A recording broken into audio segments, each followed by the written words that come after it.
Jason Swain, touchdown. It's time for the Swain Event with your host, Jason Swain. My man.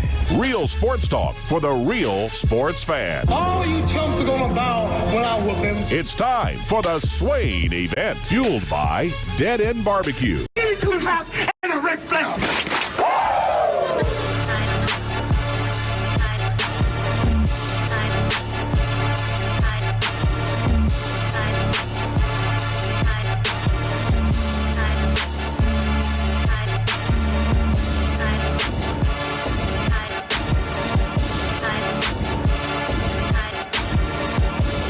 SwainEvent.com, fueled by Dead End Barbecue, top 100 barbecue restaurant in America.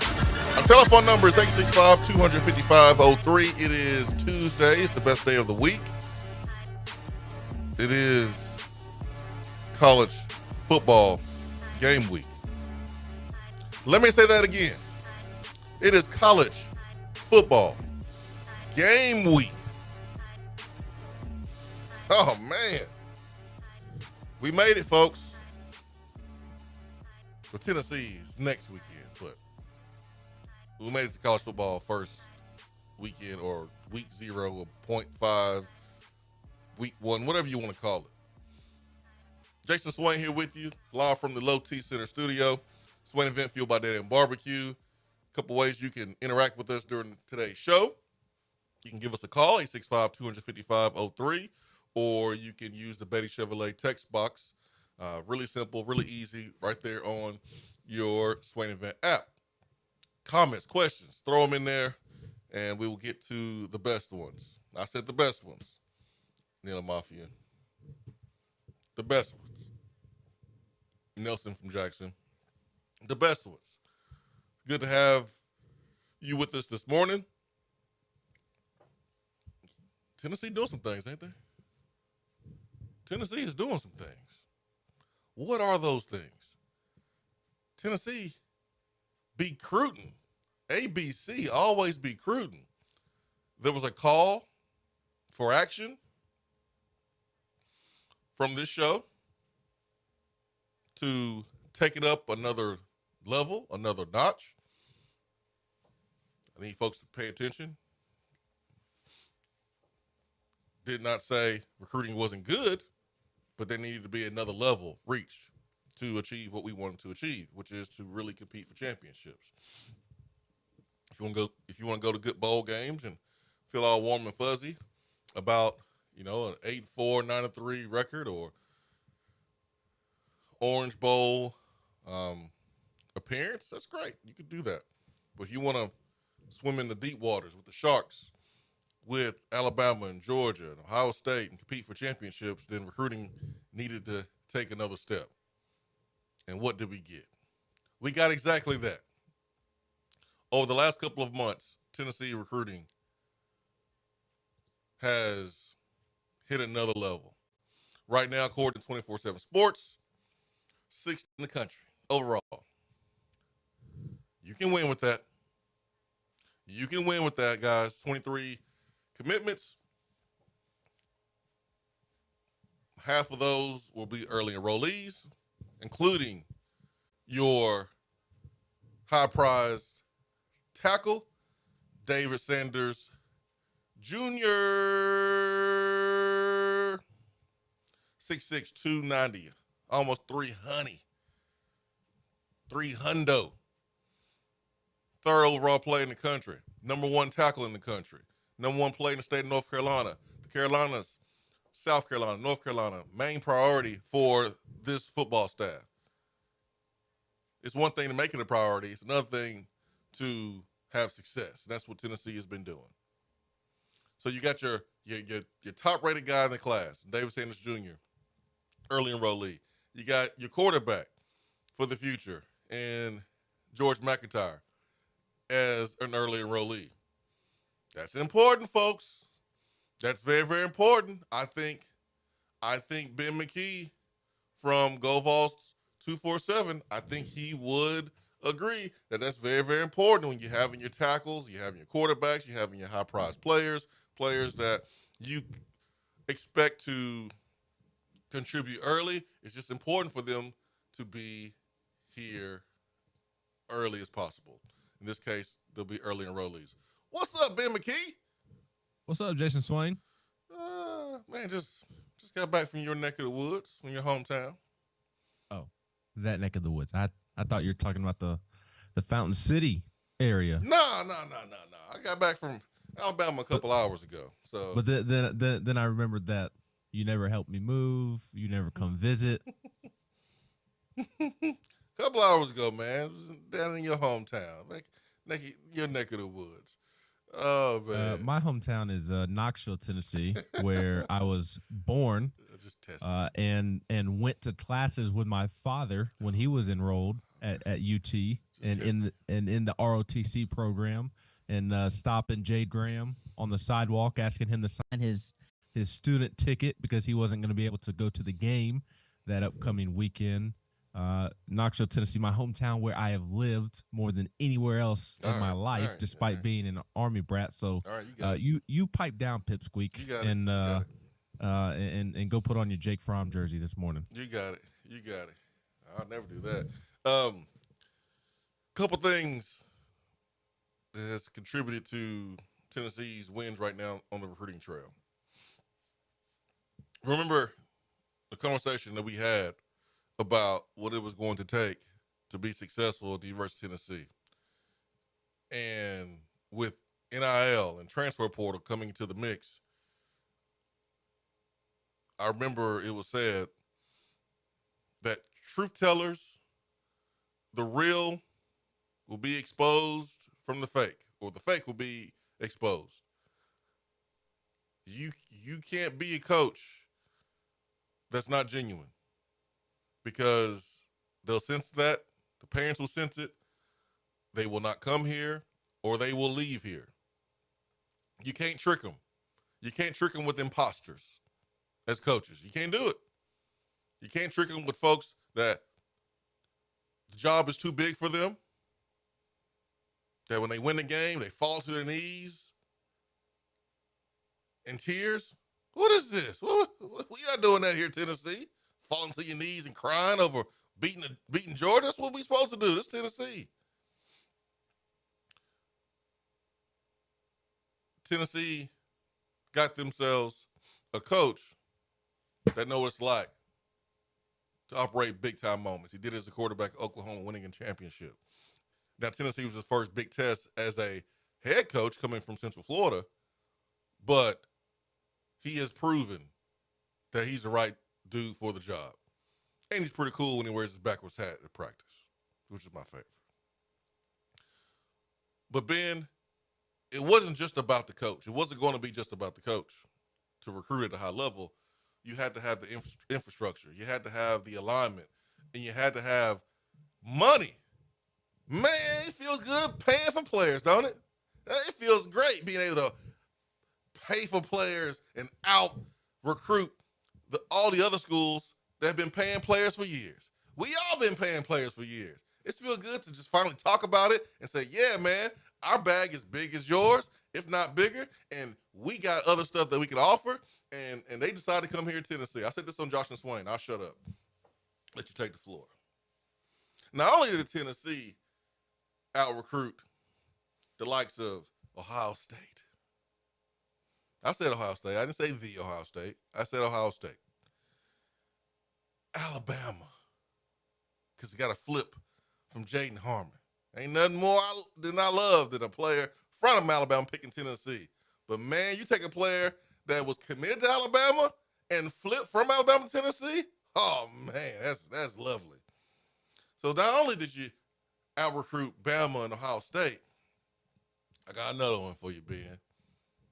I got another one for you. But you out-recruited a school that flipped a 5-star quarterback from Georgia, and that's Nebraska, who, kind of like Tennessee, a lot of success in the 90s, big bag, wants to win, big fan base, and willing to toss that bread around. It didn't matter because Tennessee still brought in David Sanders Jr. Tennessee right now, Ben's cooking with gas. Yeah, they are. They also out-recruited Georgia and Clemson in the recruitment of David Sanders Jr. Tennessee checked all the boxes for David Sanders Jr. Quite simply, Tennessee is a very attractive destination right now for recruits. Tennessee football is slowly but surely regaining its footing, and I hate to always compare it to the baseball and basketball program, but they winning. Go ahead. What's that? I said they winning. Go ahead. They are, but I mean, this is a football school, obviously, and football is the breadwinner. But I really do feel like Josh Heupel is following a similar path to Tony Vitello and Rick Barnes, to where this conversation did not happen with Tony because people were not paying attention to the baseball program when Tony first got here. But with Rick Barnes, everybody wondered, well, how come he hasn't signed 3 Kevin Durants in each of his first 2 recruiting classes? Well, 5-star players who can go to pretty much any blue blood in the country, they don't want to come to Tennessee. Tennessee basketball is not an attractive destination. And, Tony and Rick, they both had to really nail their evaluations on the recruiting trail. They had to find some hidden gems, develop them, and win big with them. And they did that, and the 5 stars followed. And I feel like Josh Heupel and Tennessee football is doing the same, to where they had to be very, very smart with how they were operating in terms of guys that they were bringing in, and both in the portal and the high school ranks, and developing those guys and winning games with those guys. And you saw that in 2022. They took off and won a lot of games, won big games with guys that flew under the radar. Hendon Hooker, Byron Young. Jalen Hyatt was a highly ranked recruit, but he had a down year the year prior. Cedric Tillman was essentially a walk-on coming into Tennessee. He was on scholarship, but it was a scholarship at Tennessee or walk-on opportunities elsewhere. And we could go on and on about a lot of similar stories in that regard. So they are reaping the benefits of really getting it out of the mud early, because now guys like David Sanders Jr. and Faison Brandon, Jaden Harmon, on and on and on, these guys see that I can go to Tennessee, I'm going to get paid, I'm going to get developed, Yep. I'm going to win, and I'm going to have a lot of fun in the process, because Josh Heupel's program is not the old school Nick Saban approach of just beating you over the head until you get it correct. That old school football coach's mindset of just really, really aggressive 24/7. And not that this coaching staff just allows them to do whatever they want, whenever they want. They're hard on their players as well. But to me, there's a different temperature in the program than that old school traditionalist style of coaching that I think all of us grew up thinking football coaches are. Again, these coaches are hard on their players, but I also don't know that they're going over the top with it. So Tennessee is cooking with gas right now, cooking with a lot of fire right now, Swaino. Picking up recruiting wins against teams that you have to beat out in recruiting in order to truly compete for a national championship year in and year out, and give yourself a chance to win. And Tennessee has taken that next step on the recruiting trail, like we talked about this time a year ago, Tennessee needing to do so after they struck out on several David Sanders Jr. type players in last year's cycle. Now they've been able to take that next step and finish the deal after creating some summer momentum with those level of players. I think in hindsight, a little more patience could have been better suited for folks like us and fans. Because For what? What do you mean? Well, I think the offensive line recruiting is a perfect example. I thought there were signs in last year's recruiting cycle of things going in the right direction with the guys that they were bringing in last year's offensive line class, like we had discussions about towards the end of last football season. This group of freshman offensive linemen, Bennett Warren, William Satterwhite, Jesse Perry, Gage Ginther, like I think that's going to prove to be a really, really nice recruiting class for Tennessee and a group of linemen that are going to contribute in a big way. And folks didn't want to hear that at the end of last season, even though the results on the recruiting trail suggested otherwise. And they've been able to carry that momentum into this year and followed up with another strong offensive line class. And I think that you're going to see Tennessee's football team as a whole take that next step because of how they have improved their recruiting along the offensive line and taken that next step that we knew and said they needed to take. Well, the reason why people wanted the recruiting to improve an offensive line because they needed to. You brought back some guys on the offensive line, and you had to pay them. Maybe you overpaid them because the offensive linemen that you recruit when you first got here, they're not ready to play, and that's no fault besides your own.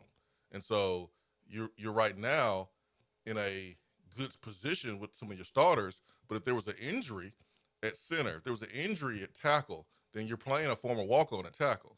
And so, yeah, like it looks great on the surface, and it's good if no one gets hurt. But if someone gets hurt, then you're going to be in a pickle.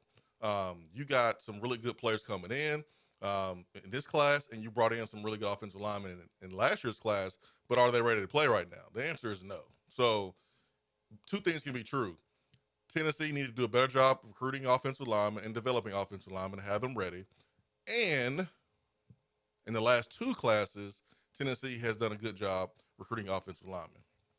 Well, and I think that's also part of the added patience that I think in hindsight would have been could have been beneficial if anybody wanted to display patience. And you can shake your head and scoff at me, but I do believe that part of the reason it did take to year 3 and year 4 for Tennessee to elevate even along the offensive line was the added hurdle of the NCAA stuff. I feel like that has also contributed to Tennessee taking that next step as a whole on the recruiting trail this offseason because they are 1 year further removed from all of those issues that they had to deal with early on. Again, that was my point in the Rick Barnes comparison is that nobody wanted to play for Tennessee football when Josh Heupel first got here year 1, year 2. In terms of the players that are needed to go truly compete for a national championship, you weren't bringing in those players. You were barely getting 3 stars from Florida who ended up at Vanderbilt to even give you a look because they would say, I don't know what things are going to look like because of the NCAA stuff. So that was more my point in the Rick Barnes thing and also maybe some added context because it was not that simple, just black or white, because there were layers that this coaching staff had to deal with and overcome because of sins committed by the previous staff. So I feel like even offensive line aside, the class as a whole this offseason has benefited and take the next step because that NCAA stuff is a little further behind them. And they can also pair those NCAA hurdles being further behind them at this point with some wins on the football field, obviously, some big wins, and you're seeing guys get developed and get into the league. My simple point is I think there's a lot of factors culminating into one melting pot this offseason, and that melting pot is proving very fruitful for Tennessee at the moment. Let me get to the phones this morning because this person was waiting for a little minute. Good morning. Good morning, guys. Good morning. Hey, how you doing? Hey, Turkey Man. Good. Hey, buddy.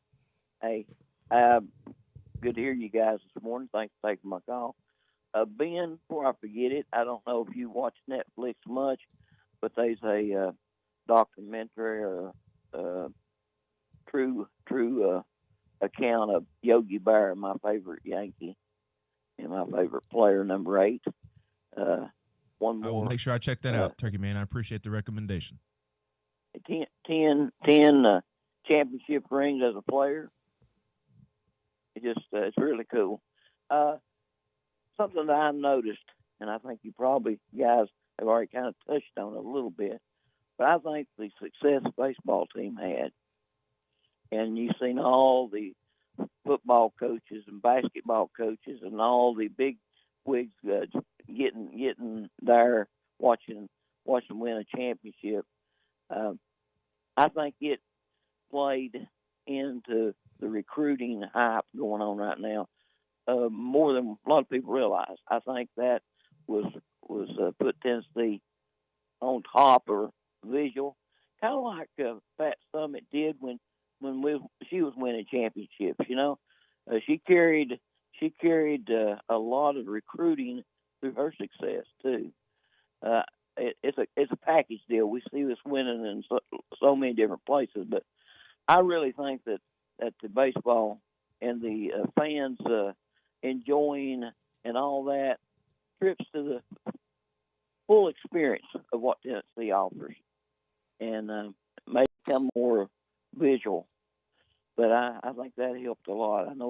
hurt a lick.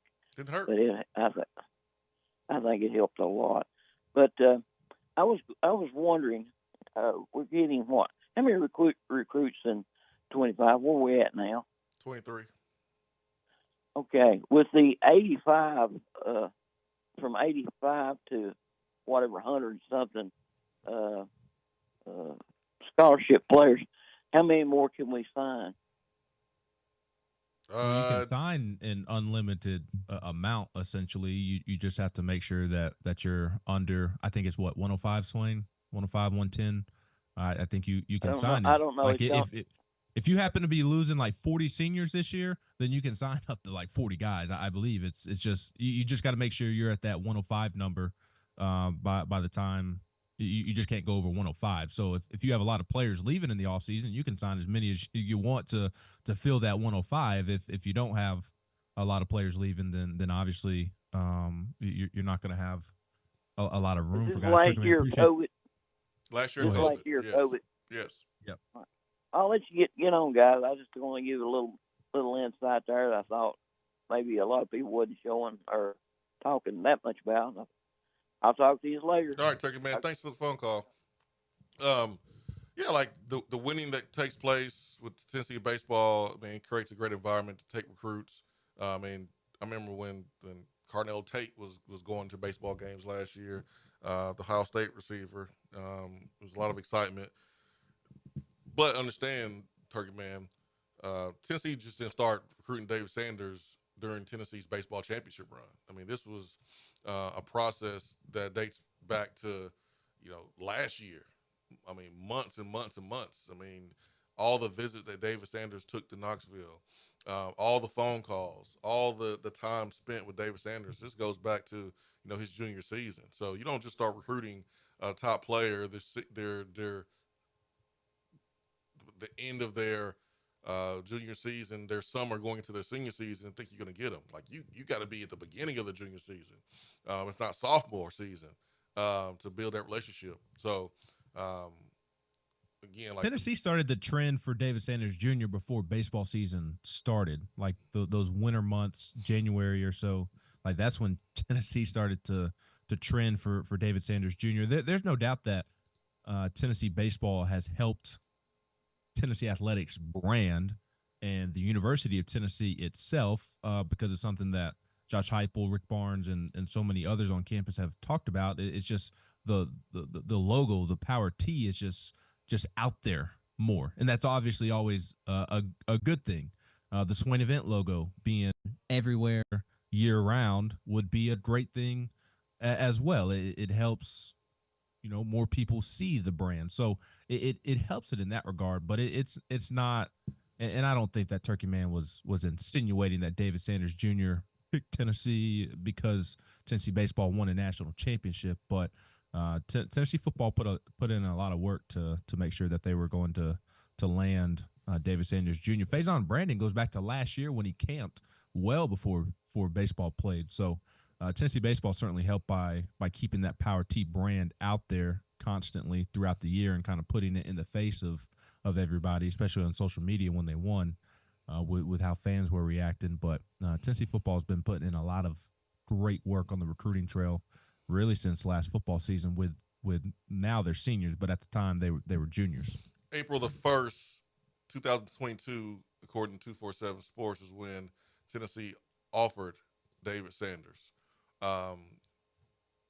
2023, June the 3rd, was the first time David Sanders hit campus. It was the night at kneeling camp. That was 2023, June. And then took an unofficial visit for the Georgia game, November the 18th, 2023. That was rough. And then came on a couple of other visits after that. So I'm not going to go through and name all the time he hit Knoxville because it was a lot. But that just kind of show you how early Tennessee was in with David Sanders trying to get him to be a volunteer. Vol in Birmingham, we just needed one sport to get over the hump. Winning is contagious. We have the resources. The sleeping giant is awakening. Awakening. Oh, it's woke. I know some of y'all don't like that word, but it's a good word. It's a good word. Ain't nothing wrong being woke. That means you ain't sleep anymore. Cat Williams said, well, y'all can't be just changing words. You can't just be changing the meanings of the word and making woke seem bad. Woke is a good thing. And Tennessee is woke. Tennessee football, Tennessee athletics is woke because we would sleep. We would sleep at the wheel. Now, we woke. Who will be the backup offensive line? There's a number of names of guys who are second and third string. I mean, I don't think we're gonna go name everybody that's in the second and third, 2 or 3 deep. It's very, very simple. Dane Davis is your backup left tackle. Dane Davis is your backup left guard. Dane Davis is your backup center. Dane Davis is your backup right guard. Dane Davis is your backup right tackle. That's it. Yeah. Whoever gets hurt, Dane Davis is going to replace them. So, to add a little more context, Larry Johnson III would probably be the next tackle after Dane Davis. There seems to be maybe a couple of more options at guard. If need be. There's obviously been a lot of talk about Andre Carrick and Jackson Lampley at left guard.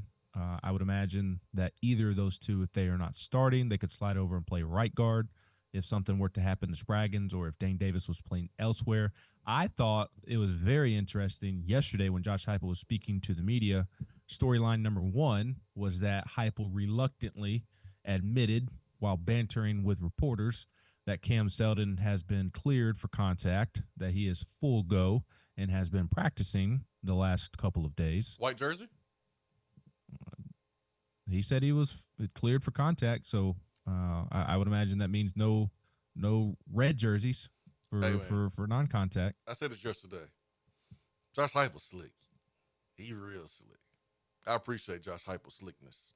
Well, see, I don't think he was being slick yesterday. I thought he slipped up, and I think that he realized that he slipped up because he said, "Yeah, Peyton Lewis and Cam Seldon, they're full go." And like as he's saying that, you can, in my opinion, you can hear him catch himself. Like, I've gone somewhere that I did not want to go to. He did not, I don't think, wanted to admit that Cam Seldon is full go, and you can he's very he has a lot of hesitation in his voice as he's spitting out that sentence, and I think it's because he started it and then realized where he was going and then realized, wait, I don't want to say this. So I don't think he was being slick yesterday. I think he slipped up and then was trying to dance around it. But I think he's being slick. I think he's being how so? I think he's being slick. I'm gonna lay some foundation for you, and understand, like, I love it. I think it's hilarious. So the last scrimmage, y'all know Nico was sick, right? And he didn't participate. He wasn't even out there. There was about 2 or 3 questions about the quarterback position after the scrimmage. Josh Heupel didn't mention one time that Nico did not participate. He didn't offer it. He didn't offer it up. He just talked about the quarterbacks in general. Did not admit that Nico didn't practice. And I thought it was hilarious. Talking about Cam Seldon. Yeah, Cam Seldon may be cleared. It may be all good. And that's great. Because Cam Seldon is a guy that I feel like has an opportunity to be really good. It's a nice change up back from Dylan Sampson. But the scrimmage last week, there was barely any hitting. Thursday. There's barely any hitting. I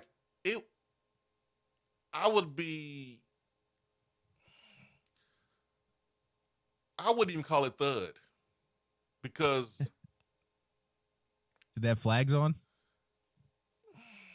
Hey man, you could probably put flags on them that day. And listen, I understand. It's totally understandable when you look around the country. Texas has lost 2 running backs.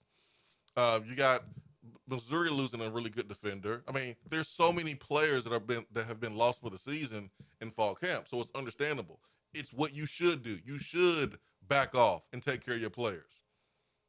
But if you're not really engaging in contact, how big a deal is it if Cam Seldon is cleared for contact when you ain't contacting? No, that's a good point. It's good. Don't get me wrong. But if the game was this weekend, would he play? I don't know. I think you would. I don't know if we need him for the first game. But if he plays, that's great. And if I was Cam Seldon, I would want to play. The first season I didn't play much at all, and then I get hurt and didn't do spring, didn't do summer. So I would want to play, but I just thought it was funny considering what happened last week with Nico and how they haven't been in contact. And Josh Heupel is the king of saying a lot without saying anything.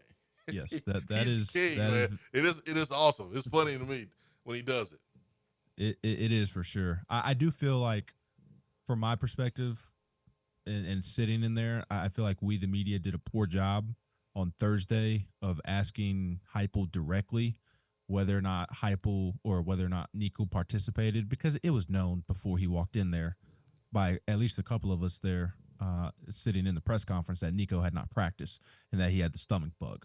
And I think maybe we were hoping that Heupel would volunteer that information, because that's going to get out regardless. And really, Heupel should have mentioned that and just kind of just let it get out there. And because if it starts to come out, oh, Nico did a scrimmage, then like it takes on a life of its own, even though it was absolutely nothing. He just woke up with a stomach bug, like all of us have to deal with. It's unfortunate that he wasn't out there and getting reps, but it allowed Gaston Moore to get some reps and sound like he was pretty. Yeah, which is a great thing to hear. He was balling. Whereas yesterday, again, I do think he was reluctant, and Austin, Brent, and Adam, mostly Austin and Brent, did a good job of pressing him and be like, so he's been cleared for contact. And in my opinion, Heupel was very reluctant in giving away those answers. And remember, they have practiced, I believe they're off today, but they had a practice on Saturday, Sunday, and yesterday. Now, yesterday's practice was more of a very, very, very, very light walkthrough. I don't even know that you could call it a practice, but they did practice on Saturday and Sunday. But I do think, Swain, that Seldon will be available to play against Chattanooga week 1. The question is, how much do you want to play him? I think if it were NC State week 1, I think he would absolutely be available. But against UT Chattanooga, does he have to be put out there? I think you need to get him out there and at least get him a couple of touches and receive a little bit of contact. And I think he'll be in position for them to put him out there. But the point that I was getting to is, to me, Cam Seldon was number 1 storyline yesterday from that press conference. Storyline number 2, going back to our backup offensive line conversation, is I thought it was very interesting when asked about the left guard competition. Josh Heupel mentioned Sham Umarov as the second. Sham Umarov. I knew that, unfortunately. I'm just not very smart and said it incorrectly despite knowing how to properly say his name. I thought it was interesting that he said Sham's name second before Jackson Lampley, and I don't know that is a coincidence. So sounds like Sham could be an option at left guard, right guard. He certainly looks the part. The young man looks like $1 million in terms of physicality. So you have a couple of options at those guard positions. At center, I do think William Satterwhite has passed Vyson Lang, but I still think that if something were to happen to Cooper and he couldn't play against NC State or Oklahoma, I think that they would probably roll with Dane Davis early in the season. But maybe if it's later in the season, I could certainly see them going with William Satterwhite. 865-255-03. We'll take a brief time out here on the Swain Event. Swain Event is fueled by Dead End Barbecue, top 100 barbecue restaurant in America. When we get back, we're going to the Beatty Chevrolet text box. So don't go anywhere. Be right back.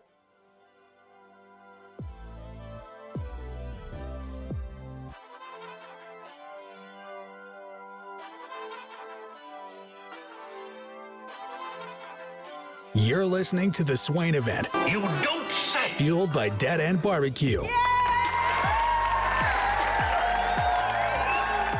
When you are craving some quality barbecue, there's only one place to go. Dead End Barbecue. Dead End Barbecue has been featured on ESPN's Taste of the Town, the first barbecue restaurant on the SEC Network, CBS Sports, Headline News Tailgate Show, Amazon Prime's The Restaurant Comeback, Food Paradise, and named one of the top 100 barbecue restaurants in America. The search is over. Dead End Barbecue is located on 3621 Sutherland Avenue right here in Knoxville. You can even have it delivered right to your door through Chow Now. Visit their website at deadendbbq.com. Dead End Barbecue.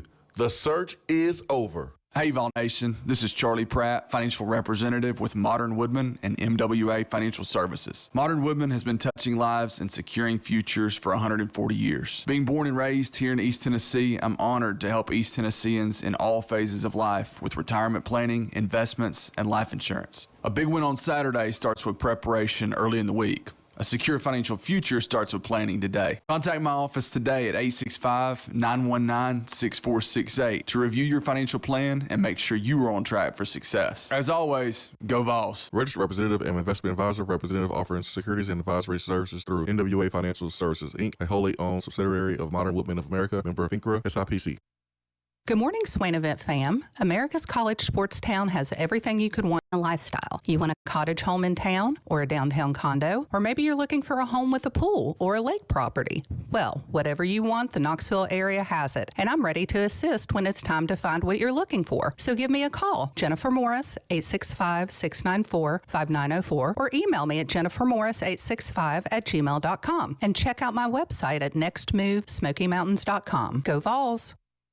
80 saves you money, like a new 24 Chevy Silverado 1500 Crew Cab. Save with 5.9% APR financing or pre-owned vehicles starting at $19,995. All makes and models at Beatty Chevrolet. Fellas, there's a lot of people talking about testosterone, but do your homework and go to a provider that you can trust. I recommend Low T Center. It's where I get my levels checked. At Low T Center, they make it quick and easy. You walk in, take a simple blood test, and you'll get your results back in about 25 minutes. If you've been feeling tired, grumpy, have noticed weight gain, loss of muscle mass, you may have low T levels. Go to lowtcenter.com to book your appointment online. That's lowtcenter.com. Low T Center, reinventing men's healthcare. Looking for a different way to enjoy the show? Yes! Then check out Swain Event TV on YouTube.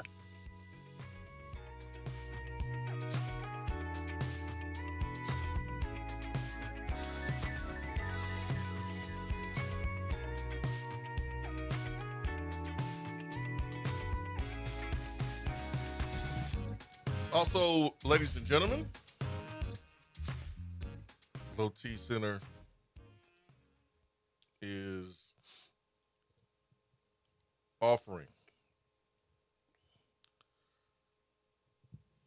GLP-1 weight loss medications. So you can go there, get your health evaluated for treatment. Again, prescription GLP-1 weight loss medication. Go to the website, lowtcenter.com to book your appointment online today. Oh, Ben, he raised his hand. That's right. Trying to communicate a little behind the scenes here. Want to wish our very own Jennifer Morris a happy birthday. It is the GOAT, Jennifer Morris's happy birthday. Hope she has a phenomenal day. And she wanted me to give a big shout out and a big thank you to the Swain Event family who reached out to her this summer for real estate assistance. Looking forward to helping everyone this fall and winter as well.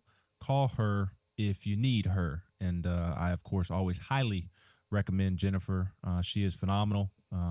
Again, I'm sure people are tired of hearing me say it, but there are several other people that will preach what I am preaching as well. It's not just myself in the Swain Event family that has utilized Jennifer. There are so many members of the Swain Event family who have reached out to Jennifer over the last several years since she began partnering with us and working with us.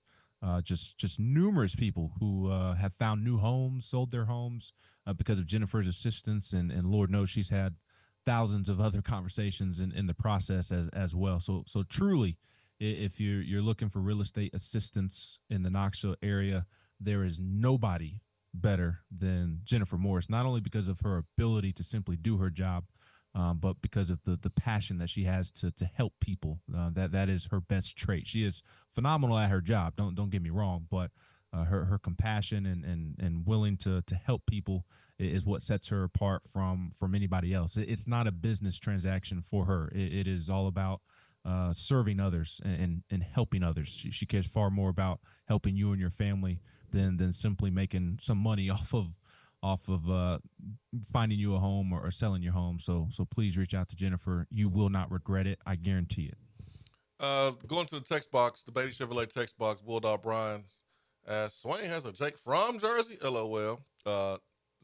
Incorrect. I do not have any jerseys. Neil Mafia says, want to give an attaboy to Ben for not giving up on Hendon Hooker after an injury. Unlike some people on the show, not saying any names.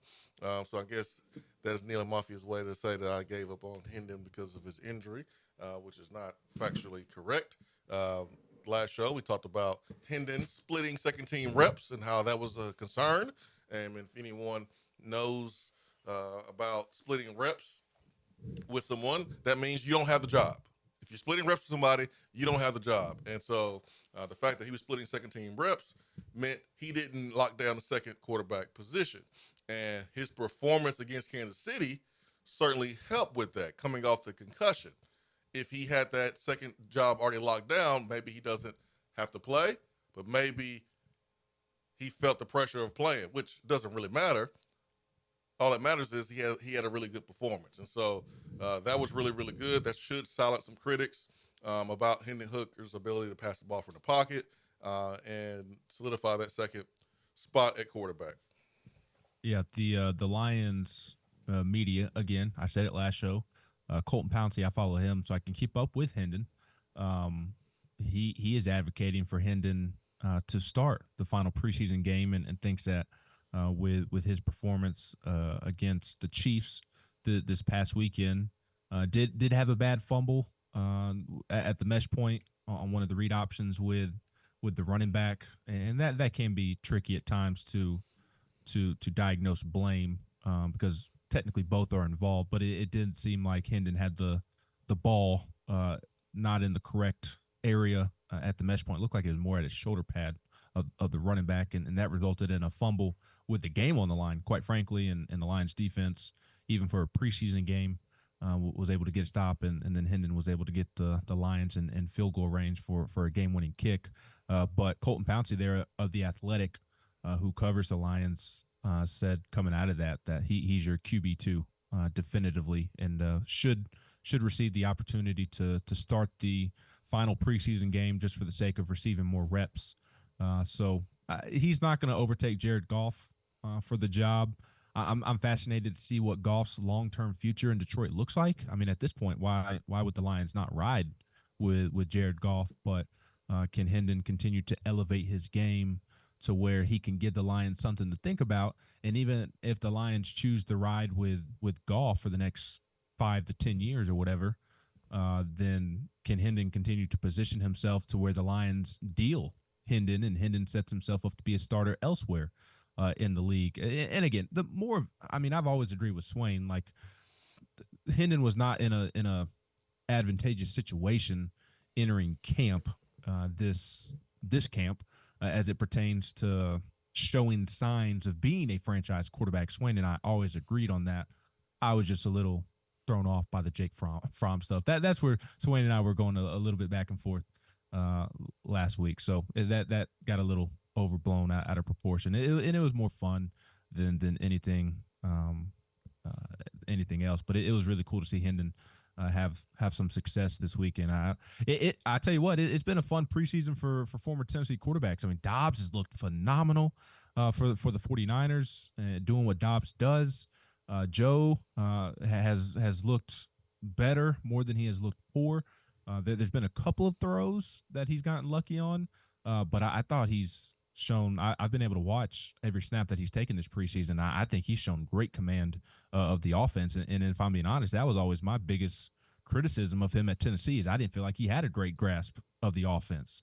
And I thought Tennessee was limited in what it could do with Joe at quarterback. And it seems like he has taken a step forward in that regard. So it's been a fun preseason if you're a Tennessee fan, keeping up with the three former Tennessee quarterbacks, because Milton, Hendon, and Dobbs have all had moments where they've not only turned heads in their individual markets and amongst Tennessee fans, but I've seen some national people talking about them as well. So for future references, and I feel like I shouldn't even have to say this, but I will. The reason why I feel like I shouldn't have to say this, because how much quarterback drama have we been through in the last 10 years at Tennessee? How many quarterback battles of mediocre quarterbacks have we? Too much. Yeah, too much. So when you have two quarterbacks splitting first-team reps, that means you don't have a number one quarterback yet. The same applies for second-team reps. If you have two quarterbacks splitting second-team reps, that means one person has not locked down the second-team reps. When you have that lockdown, that means one person is getting those reps. That's the way it works. Hopefully, Hendon now gets all of the second-team quarterback reps. That means he would be really the number two quarterback. WNC Vol wants to know, are we done recruiting running backs outside of Morris fellow? Yeah, Dane Morris. They're from Oakland in Murfreesboro, currently committed to USC. I have not seen Dane Morris play in person, but I believe the word on the street is that he is extremely fast and he is a burner. So I don't know that I would say that Tennessee is done at running back, because obviously they're still recruiting. I think that they would like to add a second running back, and that appears to be Dane Morris at the moment. You had the kid from Chattanooga at Baylor, Shakai Mills-Knight, commit to Ole Miss over the weekend, but Tennessee hadn't really been recruiting him in a long time. They backed off a long time ago on him. Not saying that he's going to be poor at Ole Miss, but Tennessee wasn't really in that recruitment. They elected to back off. I think they were looking for more speed at the running back position, and from my understanding, Shakai Mills-Knight, a bit of a bigger running back and not necessarily a burner like Dane Morris is. So Tennessee's working hard on that one. We'll see if Dane Morris ever makes it to campus again. He's currently committed to USC, but I wouldn't say that Tennessee is done at that position in terms of recruiting running backs, because they're still going after him, obviously. And if they could get him, I think that would be a really, really nice pickup from an athleticism standpoint, from a speed standpoint. I'll be interested. I know we're forecasting a little too much when I say this, Swain, but I mean, I know it's hard to predict, but I don't know that Tennessee would go after a running back in the portal when that time comes, because they have three young running backs that I'm kind of excited about. I mean, I think Selden, Bishop, and Lewis, like, if they can show what I think they're capable of showing as young players this fall, like, I don't know that you're going to need to go get a running back in the portal this year, unless there's just an unbelievable talent that just falls into your lap. Yeah, I mean, unless you have a running back that wants more money than his production says, unless you have an injury or someone has a stupid attack, gets in trouble. So I mean, it looks like you're pretty set for your running backs for a little bit. I did find with Mike Gundy's what he said interesting, because Mike Gundy, coach at Oklahoma State, came out and told his players, stop asking for money right now. Like, tell your agents, stop calling us trying to renegotiate your deal. It's football time. Like, we do all that in December. Right now, it's about football. And Mike Gundy ain't the only coach, but you have schools around the country that players are trying to negotiate their deals during the season, right before bowl games. Like, like, that has to stop. I don't know how you make it stop, but Well, I'll tell you how you make it stop. As a coach, I wouldn't want that player on my team. If it's August 20th, and you're trying to renegotiate an NIL deal, you wouldn't want that player in your team. But if the player is a play, and this is where leverage comes into play. If you have a lot of leverage, you could do it. If you don't have leverage, you can't do it. What would be unfortunate if you had a really, really, really good player say, you know what, man, I want some more money. Yeah, I want some more money. And then that team will have to make a really difficult decision. Yes or no. And if you say no, be prepared for that player to hit the portal. And, like, that would be so downright dirty to me if you're that player. But they technically could do that. they could. And I do understand that there's levels. If it's a starting quarterback and he's perceived to be one of the better starting quarterbacks in the country, it would be nearly impossible to say no, especially if you don't have any other options. Like what if Nico did that right now? I mean, Tennessee would have to pay up, I would assume, because if not, Gaston Moore or Jake Merklinger is going to be a starting quarterback for a season. And no disrespect to those two, but you don't want that to happen in the SEC. And Nico is significantly better than those guys. So if it were a guy like Nico, that would, because the deep down, I would want to say no. Like, I don't want you on my team, because obviously winning is not a priority to you, regardless of how good you are. Like, this is something like I don't have a problem with players coming to me and saying, hey, I want more money, but there's a time and a place to do that. Yeah. August 20th, 12 days out from the season starting, is not the time and the place to do that. And that would tell me, regardless of how good you are, regardless of how important you are to this team, winning is not important to you. And because you are so important to this team, we're going to have a hard time winning with you in the first place. Yeah. Not saying it's a Tennessee issue, just mentioning, Mike Gundy and what's going on at Oklahoma State. It is happening around the country. There has been schools that have tried to tamper with players during the season at Tennessee. That's happened. All right, go back to the phones. Good morning. Hey, good morning, guys. How y'all doing? Good, man. How are you? Doing good. This is Coy in Macon, Georgia. What's up, Coy? What's up, guys? Hey, just following the some of the position battles. Pretty interested in the star battle between Carter and Harrison. So we'll see if you could kind of say, is the star position just like the nickel corner? Is it the inside slot corner?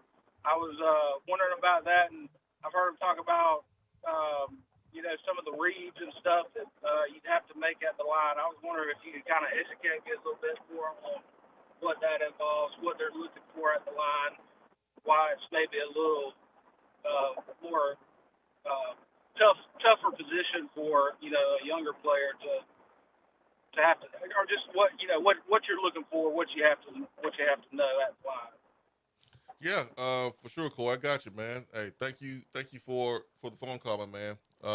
We'll get to that right now. So the nickel, they call it the star. You can call it whatever you want to call it inside your own defensive philosophy. You can change the terminology all you want to, but it's a nickel, and here at Tennessee we call it a star.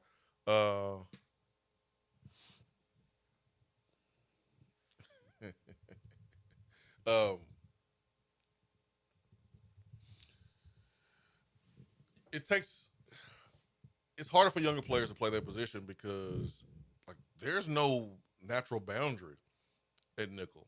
So you put a receiver in the slot, you put him off the ball. It's harder for that player to get jammed, so it's hard to get collision on him. That player can go inside, across the field. If it's man-to-man, that's a long way to cover. He can go vertical on you. He can run a slot fade on you. He can run a corner on you. He can run an out on you. There's just more room to have to cover if you are a nickel player. So the days of putting your third best corner there and putting him in that position where there's a significant drop-off from 1, 2, and then a big drop-off to 3, those days are over. You can't put just a average cover guy at nickel because they'll get exposed. Now, obviously, the nickel won't be as good as covering as the first or second DB or corner, but it can't be a huge drop-off. Also, that guy needs to be able to tackle too, because he's going to be, sort of in the box as well. So it takes a long time for young players to master that position for the most part. But if you have a really special player like Boo, athletically, that can keep up with receivers all parts of the field and has the tenacity, the toughness to be able to tackle, he may be able to play early. So that's why playing nickel is so difficult, really for old players, let alone young players. All right, back to the text box. We had a really good question about, or comment about DBs. We were talking about recruiting earlier in the program, and I'm trying to find it. Oh, there we go. Camden, Tennessee Vol says, next up, we need a lockdown, put him on a island type of cornerback. And that's true. Tennessee's done a great job recruiting quarterbacks, recruiting receivers, recruiting offensive linemen in the last two classes. You got Arion Carter, the top linebacker prospect. Now it's probably time to go get that type of corner, like number 1 corner in the country, a top 5 corner in the country, a man-to-man lockdown type of corner. It's probably time to get one of those guys in there because you look at what Bama and Georgia has been able to do, and I'm not just closing it off to them. Florida and LSU had a debate going back and forth for a couple of years about being DBU. Well, look at those 4 programs in the last 10 years. They won championships. Florida, it's been outside 10 years, but 15 years. You look at those 4 programs in the last 15 years, they have won championships or competed for championships, and they've had really good DB play. They've had really good corner play. They put guys in the next level in the league. So that's probably what the next step is to go sign an elite cover corner. 865-255-03.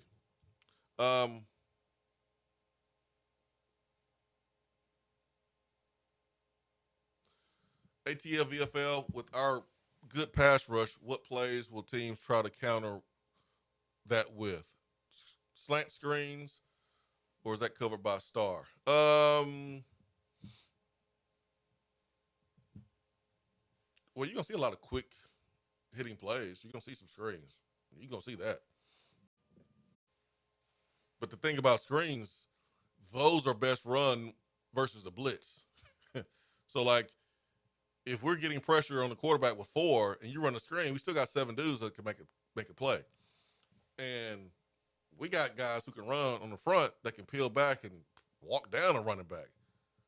Like, even if you have 5 guys and you include James Pierce is fast enough to make a play on a running back in space. He's fast enough and athletic enough to play running back and quarterback. He can play in between. He's that athletic. So, yeah, you're going to see quick hitting stuff. If Tennessee's rush gets to the quarterback consistently, then, yeah, you're going to see some offenses try, and there's not much you can do. When you have a nasty up front, it ain't much you can do offensively. But that's one thing you can do. Screens, get the ball out fast. That could be deep passes. It could be short passes. But you don't have a lot of time. Neil Murphy, we know you was playing about Henry Hooker. Chris and JC wants to know about the limit on high school players you can sign for 25. We covered that a little bit ago. So go check out. I don't think there is a limit. I think from my understanding, if you have 40 roster spots to fill, you can fill all 40, whether that be 35 high school guys, whether that be 5 high school guys. If you have 20 spots to fill, you can do it in any matter. I don't believe that there's a limit in terms of how many high school players you can sign. I just think as long as you're at that 105 at that max roster number, I think that's the only number that matters. It doesn't matter how you get there. Chip Payne is in full Georgia hate mode right now. You know it's close to football season.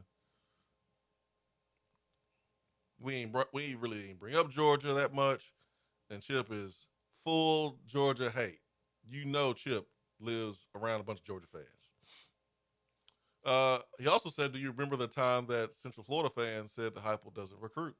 Boy, oh boy, have they been wrong. Of course he didn't recruit that well at Central Florida. But who can or could?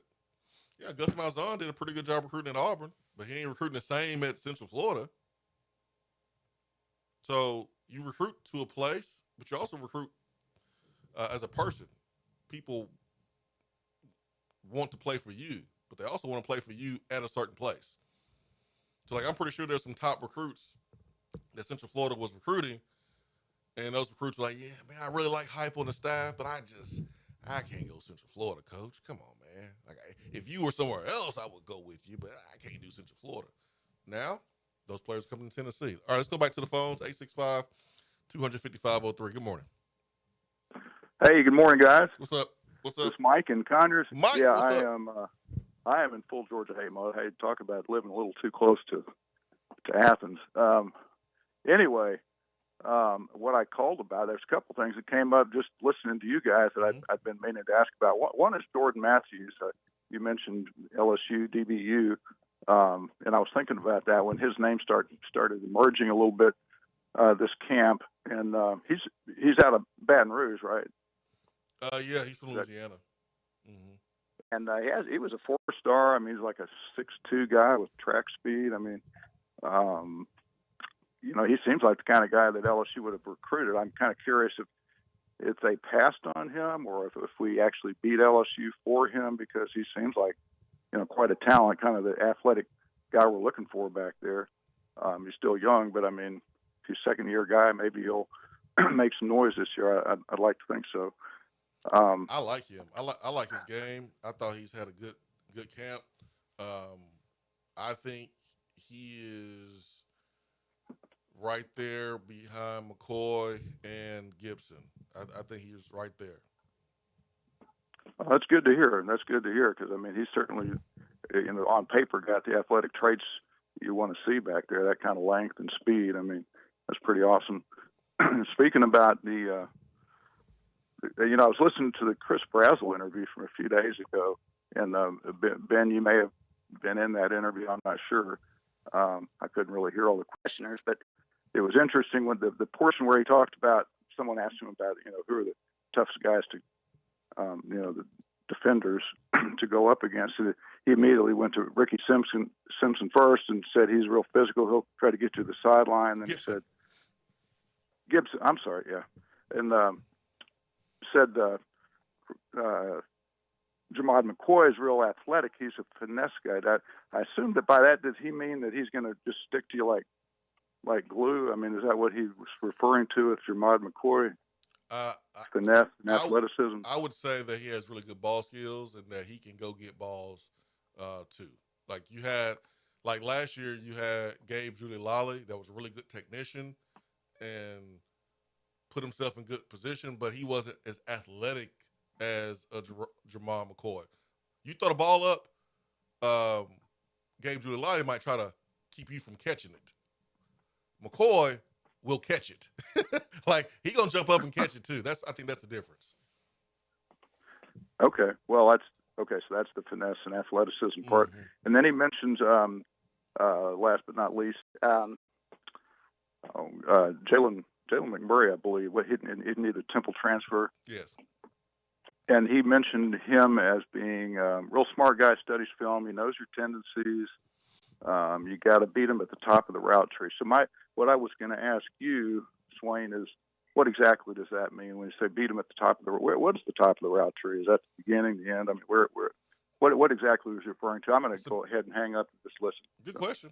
Thanks, guys. If I had to say if it was the beginning or the end, I would say it's the middle. It's the middle. So I'll give you an example. Let's take a curl route. 12 back to 10. 14 back to 12, whatever. So you're lining up. The ball is snapped. That receiver is going to run 14 yards. He's going to stop. He's going to come back to the quarterback and hopefully catch the ball at 12 or 10, something like that. So the top of the route would be the moment he plants and is about to come back to the quarterback on the curl route. That's called the top of the route. When you plant and come back, that's still part of the route. So I would call that the middle. Like if it was a beginning, end, I would call that the middle because you can't just stop at that point. You still got to keep working back to the quarterback. If you had a dig route and you went up 15 yards and then you cut straight across the middle at 90 degrees, the plant to cut 90 degrees would be called the top of the route. That also would be referred to as the middle of the route because you still have to run across to finish your route. So the beginning is from 0 to 15. The middle would be to go to plant and then go across. Hope that makes sense.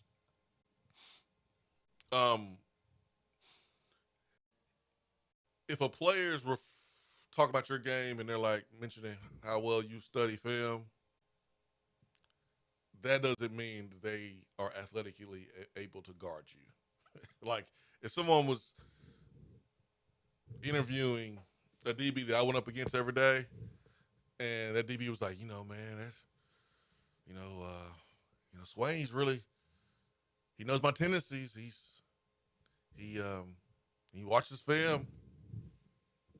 To me, that would mean, oh, you're not really beating him in practice.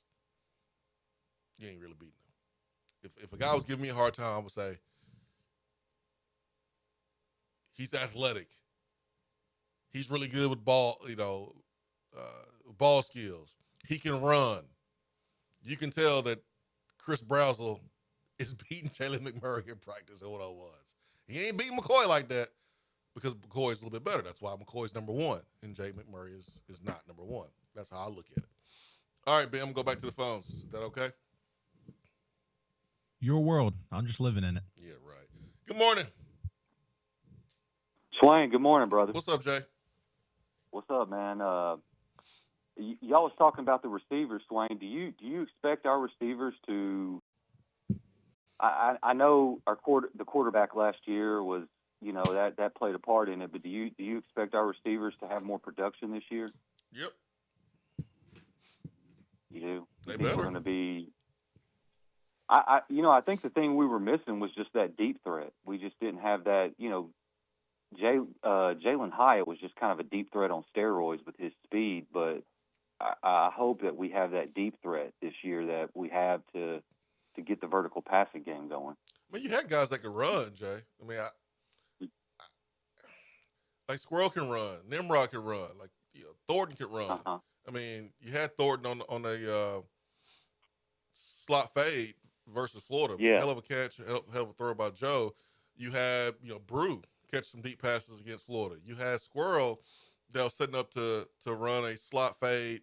Actually, it was like a seam versus Florida. It was the ball that got picked off as Joe was getting hit, and you had guys open, but the problem was you didn't have the protection to get the ball down the football field like you needed to, like you did the year before. So it was a little bit of Joe, receivers not being as good as they were the year before, creating separation. But you got guys that can run.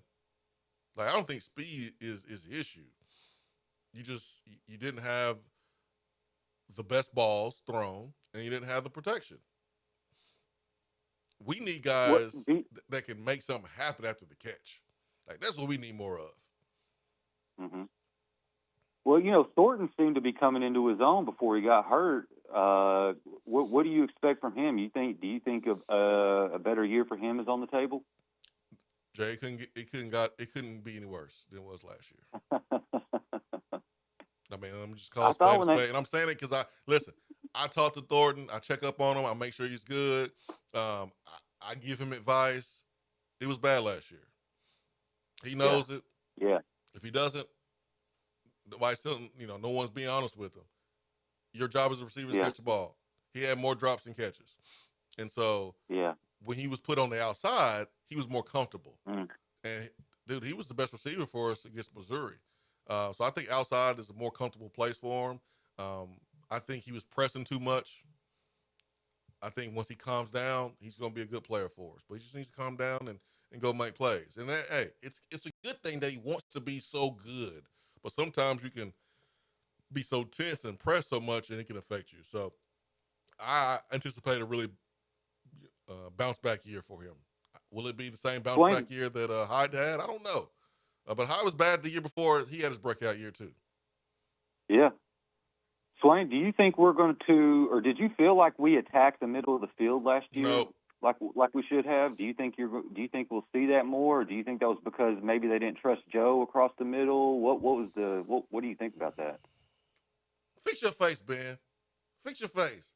You like them questions because you know it's a tough one, and I gotta keep it real and say what the truth is. The truth is we didn't really attack the middle of the football field in the first 3 years like we could have. Do you think that's the scheme because we go out so wide, our wide splits? Or? You don't? I think it's part of it. No. You think? I think so. Maybe Nico. I mean, Nico does have better natural arm talent than Hendon and Joe. There's no doubt about that. But I've also watched Joe and Joe and Hendon this preseason make some throws over the middle of the field that I did not see them make at Tennessee. So I think it's a combination of both. He wasn't asked to throw him at Tennessee because he didn't do a good enough job at Tennessee. I agree. I'm not disagreeing with that point, but I also do think that part of it is I mean, it's not a pro-style offense. It's just not. It don't matter. It don't have to be a pro-style offense to throw the ball in the middle of the football field. I realize that, but like, listen, it's more simplistic than most offenses, and then that's not a bad thing. I do personally think that it's part of the system, and I do recognize that Hendon and Joe do not have the natural arm talent, and we're not talking about arm strength, right? Like Joe Milton can throw it 100 yards. That doesn't matter in terms of being a consistent, efficient passer. Like Joe did not display the touch or throw with the anticipation that you need to make those throws over the middle of the field. So I recognize that the arm talent is a little bit different, maybe not even a little bit with Nico, but my personal belief is that there's a little bit of it in the system as well, and maybe they make me look silly this year for saying that. Well, Ben, I remember when Heupel was hired, this guy on YouTube who breaks down film and kind of shows tendencies or whatever, he was breaking down the UFC offense with where they go with the ball, and you know, the middle of the field was the least part that they attacked. It just seems to be a lot of to the sidelines and vertical, and it's not. And I didn't know, you know, with the wide splits, it just takes so long to get to the middle of the field. You know, because you're coming from all the way to the other side. But that's something that I would be interested. That's my to see thought. what But I didn't do. play football at the level Swain played, or these coaches know football. So again, No, they forgot more. Yes, Well, and look, they forgot more they have football more than I natural know. arm talent this year with Nico than they probably ever had before. I guess Heupel did have Drew Lock at Missouri, and there's a lot of arm Right. talent there. And I mean, I would say Nico and Drew Lock have more arm talent than just natural arm talent and ability, skill than even Dylan Gabriel, and I think a lot of Dylan Gabriel. So maybe that changes this year because they do have better resources at their disposal. But that's my simple thought. And again, I'm not somebody who played the sport, so maybe they look silly than me. Make me look silly. Well, Ben, Swain's got us going 9-3. What do you have? I slightly lean 9-3 as well, and no, Swain is not making me say this or forcing me to agree with him. I just have concerns about the depth at certain positions holding up over the course of the year. I'm a little bit worried about the tackles early in the season. Not from an ability standpoint, but just because they've kind of been inconsistent in their participation here in camp. Hurd has done more and more as camp has gone along, but Campbell's been in and out, and maybe that's just an NFL vet type of thing going on. I mean, this is his 7th year playing football, but there's some spots that worry me. And when I say worry, I say like I wonder if there's some spots that are going to live up to the expectations from fans. I guess what I'm getting at is I'm in wait and see mode with the offensive line, like truly being at a 10-win level. I'm not saying they're going to be bad, but in terms of winning 10, 11 games and making the playoffs, I'm just kind of in wait and see mode with the offensive line, with the receivers, certainly with the secondary, mostly at the safety spot. I like the cornerback tandem of Gibson and McCoy, but and the defensive line should help them out. The youth and inexperience at linebacker, I'm just in wait and see mode with a couple of different spots. So I think 10-2 is absolutely possible. I love that the strength of this team is going to be the defensive front because I believe that is a key ingredient to being a successful football team is winning the line of scrimmage. And I think that they should win the line of scrimmage in every single football game they play on the defensive side of the football. So I love that part about them. And when I start to wonder, all right, 93, 10-2, I kind of that thought is always in the back of my head, and why I would lean towards being more optimistic. But I would say that 9-3 is probably the safer bet. If they go 4-0, that start the season 4-0, would you go 10-2? I guess you would have Yes. what, Alabama and Georgia as a loss, and then one of the Oklahoma, NC States as a loss. Yeah. To your question, Jay, and I appreciate the phone call. Hope you and yours are doing well. But Swain, I think the NC State game is going to be very, very telling, and I think that game will give me a lot of confidence with a couple of those different positions that I talked about, or it's gonna worry me even more with a couple of those spots. So I to Jay's question about 4-0 or the month of September, I think that NC State game is going to be very telling of how good this football team is going to be this season. 865-255-03.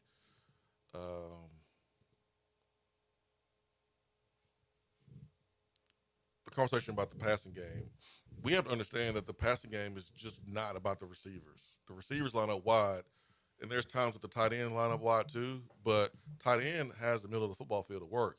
And for the first time since Josh Heupel has been here, he has tight ends that can work that middle of the football field. You have Ethan Davis, who's athletic, the most athletic tight end that he's probably had in terms of being able to run. You have Holden Stays. You got Kitzelman. We saw in the spring game the ball being thrown in the middle of the football field more to a tight end than any other time during Heupel's tenure here. So you have running back that can be ran on an angle route, that can be used in the middle of the football field. Heupel uses players to their strengths. I don't want to send Jalen Hyatt in the middle of the football field. Dude was 165 pounds soaking wet. So you put him on the outside. You kept him outside the hash because that was his strength. When South Carolina bodied him up and was physical with him, Jalen Hyatt didn't make a big difference in that football game. So why would you put him in the middle of the football field with contact when that's not his strength? So we play to his strengths. You have a team now in Brew McCoy. You can throw him in the middle of the football field. You can run digs with him because he can absorb contact. Caleb Webb can absorb contact. You got Chaz Nimrod, who showed last year playing in the slot. He can catch the ball, get hit without being scared, hearing footsteps and dropping the football. So Josh Heupel has proved that he's going to play towards his personnel. I think you see more balls in the middle of the football field because Nico's better throwing the ball in the middle of the football field than the previous two quarterbacks. And I think you have more tight ends that can work the middle, and I think you have more receivers that are more physical. So I feel like we'll see the ball be thrown in the middle of the football field a lot more. You're going to use every blade of grass horizontally and vertically. You're going to use, 53 in the third or 55 in the third wide, and then you're going to use 120 yards or 100 yards vertically. You're going to use every part of the football field and make the defense have to cover. Nathaniel says, interested to hear your thoughts on this. James Pierce Jr. is the biggest freak of nature athlete at UT football since.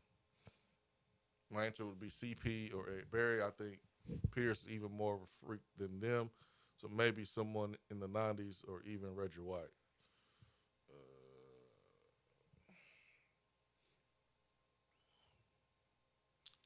Yeah, CP's a freak. Yeah, I'd probably say the biggest freak athlete since CP. Maybe I'm forgetting somebody off the top of my head from the Butch years. No, I wouldn't say Derek Barnett, Nelson. It's CP. No. Athleticism was not Derek Barnett's game, not Derek Barnett's game. I'd say most athletics in CP off the top of my head without doing a lot of thinking. Yeah, man. Y'all, CP didn't know the plays. And it didn't matter. It didn't matter. You know how big of a freak you got to be to dominate football games without knowing the plays? Look what he's doing now. This man changed positions.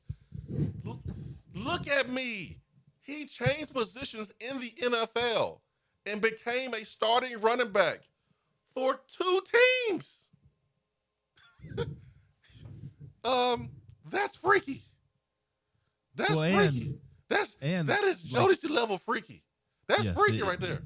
It is. And then to add on to your point, like the new kickoff rules went into place, and 35 minutes later, the Steelers signed him because they feel like he can be an absolute weapon in the new kickoff return game, which I think speaks to his explosiveness and athleticism and playmaking ability as well. That's freaky. All right. Well, let's get one more phone call in here.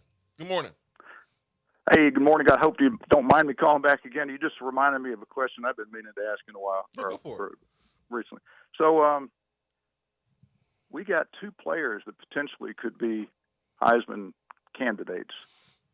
Pierce can win it. I don't think Pierce can win it, but he could get in the conversation. He could if he has the Ndamukong Suh type of performance this season. Right. So, I mean, this is all very hypothetical, but has a team ever had two players as finalists? Was it USC with Leonard and Bush? I thought they were sitting. Was it? Okay. Each other. I think they were. And has that team ever had two that were one offense, one defense? But anyway, it's just something I was thinking about it. Yeah, I'll hang up, but it was just one of those hypotheticals that I thought was kind of fun to think about. All right, guys, love the show. Hey, thank you. You know what's more realistic? What's more realistic is Tennessee could have the number one pick in the draft this year and next year. They ain't gonna like that. They ain't gonna like that if that happens. James Pierce this year and Nico next year. They ain't gonna like that. Man, you won't be able to tell Tennessee nothing. You know who they won't be able to tell anything? Charles Davis. All them times they were making fun of Charles Davis since he had a draft pick. Man, Charles gonna talk his talk on NFL Network if that happens. Well, and really it could be 3 and 4 years if David Sanders Jr. turns into the left tackle that a lot of people think that he will be, because Nico next year, while Sanders is a freshman, year off during his sophomore year, and then junior year number one pick. That could be 3 and 4 years for Tennessee. Hey man, Tennessee gonna have some top and then 10 picks over the next couple of years. George and Faison, but behind him. All right, let's pump the brakes on them too.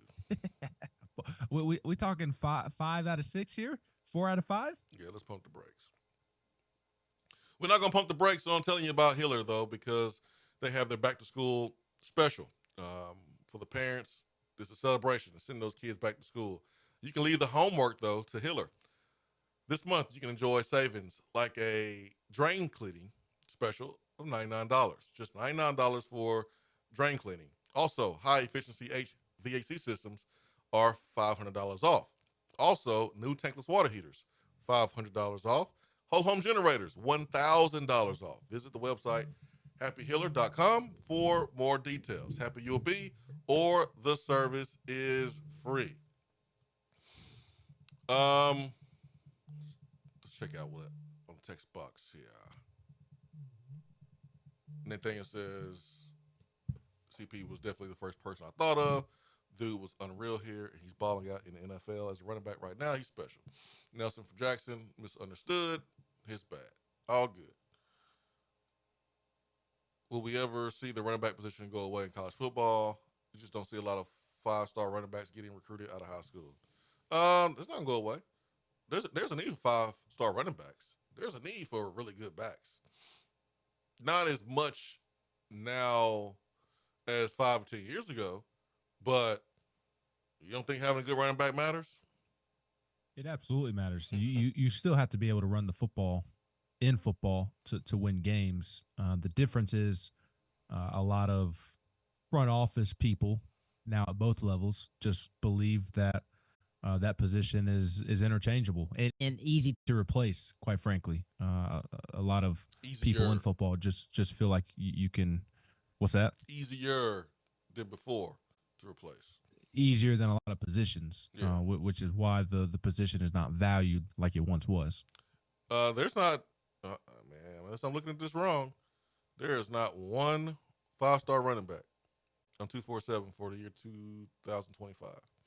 The number one back is a 4-star. The number 2 back is a 4-star. And I think it's because not necessarily maybe the talent level is down, but I think also part of it is what we're talking about. It's just not the position it's important, but it's also not valued because a lot of football people feel like you can get somebody to do the work of the running back easier than other positions. 2026 class, the number one running back is a 4-star. 2024 class, the number one running back, 4-star. Taylor Tatum. Oh, we're gonna see him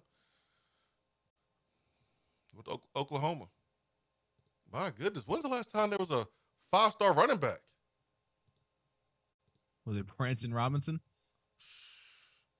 There he is. C.J. Baxter, Texas. Who is one of those 2 Texas players that you mentioned earlier that is out for the year. Yep. C.J. Baxter. That was your last 5-star running back according to 247. And then Reuben Owens. So Reuben Owens and C.J. Baxter, 2023 class, according to 247 Sports, 1 and 2, both were 5 stars. Wow. Wow. Wow.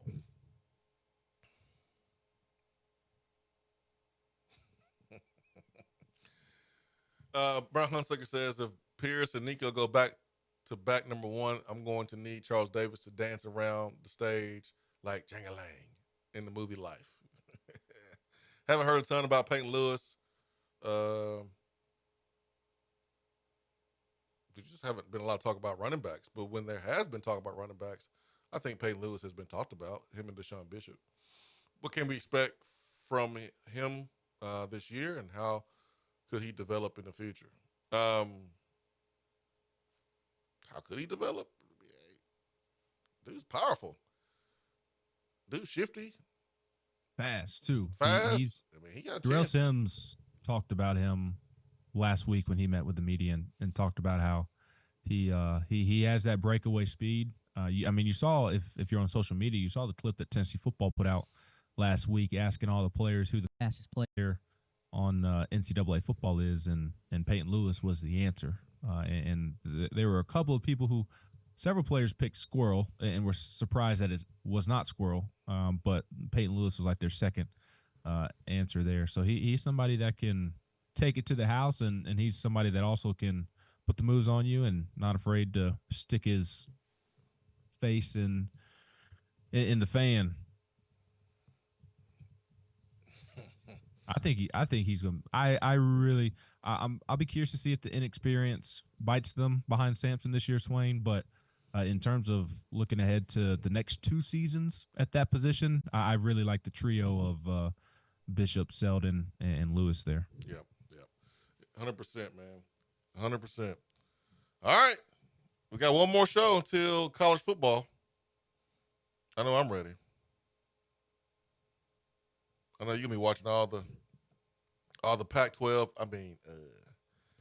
Pac-2, all the West Coast games this year. I'm just ready for college football. Bring it on. So we get college football this weekend. Tennessee next week. We'll take on UTC. Practices kind of died down as far as the physicality, making sure guys are fresh. Long season, physical season inside the SEC. Make sure you go follow Ben McKee. All your Tennessee coverage, recruiting, baseball, basketball, and football there at GoVols 247. And then follow Ben McKee on Twitter. I'm Jason Swain, live here from the Low T Center Studio. Dan, I hope you have a good day, man. I hope you have a better day. I hope so, too. All right, y'all. Peace and love. We are out. Swain Event, fueled by Daddy and Barbecue.